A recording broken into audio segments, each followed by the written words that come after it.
en guerra con la impresora de la oficina. Ya saben, esas máquinas que parecen diseñadas a propósito para fallar, con cartuchos de tinta carísimos que además se agotan en un suspiro. Pero bueno, ¿y si el problema no fuera la impresora en sí, sino la lógica con la que se ha construido durante décadas?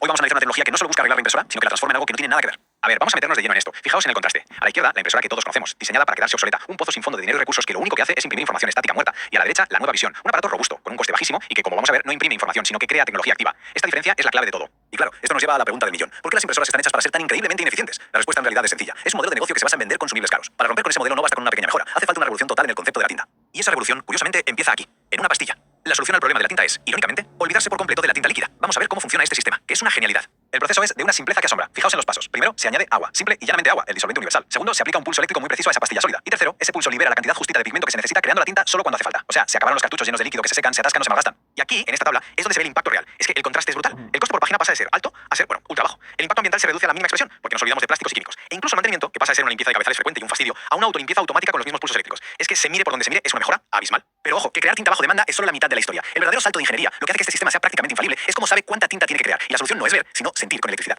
Y aquí hay un punto que es crucial. El primer diseño para medir la tinta era inteligente, sí, usaba un sensor óptico para ver el color del agua. Pero el diseño final fue sencillamente genial, porque lo que hizo fue eliminar por completo ese sensor. Y esta tabla, bueno, es que lo deja clarísimo. Mirad la columna del sensor óptico. Coste de fabricación, alto. Fiabilidad media, porque se puede manchar. Y una lógica de error súper compleja. Ahora lo comparamos con el sistema de conductancia. Coste mínimo, porque son solo dos contactos de metal. Fiabilidad altísima. Y una lógica binaria. O funciona o no funciona. No hay medias tintas. El principio es este. El agua ya no es solo el disolvente, es el propio sensor. A medida que se liberan partículas de la pastilla sólida, la conductividad eléctrica del agua cambia. Así que, midiendo cuánta electricidad pasa a través del agua, el sistema sabe con una precisión absoluta cuánta tinta hay disponible. Es un cambio total de paradigma. Deja de ver el color para sentir la concentración. Y eso nos lleva a un diseño que es físicamente a prueba de fallos. La propia columna de agua actúa como si fuera un interruptor físico. Si el nivel de agua es demasiado bajo, el circuito eléctrico se rompe, se corta. La máquina simplemente no puede funcionar en seco. Es una protección a nivel de hardware, sin necesidad de que un software esté adivinando si queda agua o no. Es imposible cometer un error. Vale, tenemos una tecnología robusta, barata, increíble. Pero la pregunta es, ¿cómo la introduces en un mercado que está dominado por la ineficiencia programada? Pues la estrategia es fascinante. Lanzarla como el caballo de Troya definitivo. El plan es, en realidad, muy simple y muy astuto. Lanzar el dispositivo como si fuera una impresora convencional. Pero mucho mejor, que la gente la compre porque es baratísima, súper eficiente y casi no necesita mantenimiento. Su verdadero potencial, sin embargo, se quedaría oculto en su interior, esperando. Y para que nos hagamos una idea de la escala de la mejora, una sola de estas pastillas sólidas podría dar el equivalente a 1000 recargas.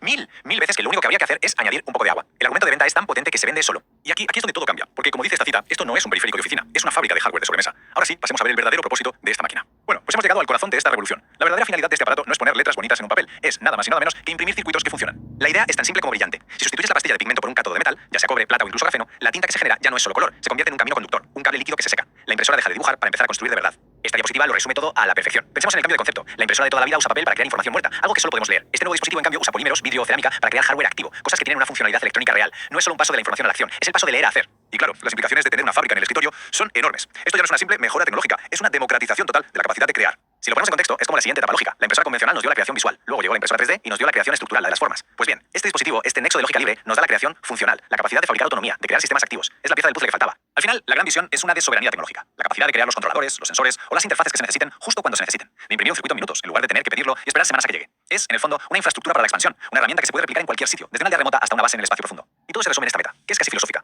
dar una visión para un futuro en el que cualquiera pueda generar su propia infraestructura, dejar de depender de cadenas de suministro lejanas y tener la autonomía para crear lo que se necesite, allí donde se necesite. Y todo esto nos deja con una última reflexión, una pregunta que es casi obligada. Si de verdad se pudiera imprimir la propia tecnología, desde un sensor simple hasta un controlador complejo, ¿qué sería lo primero que crearíamos? La respuesta a esa pregunta seguramente define las posibilidades de un futuro que hoy apenas empezamos a imaginar.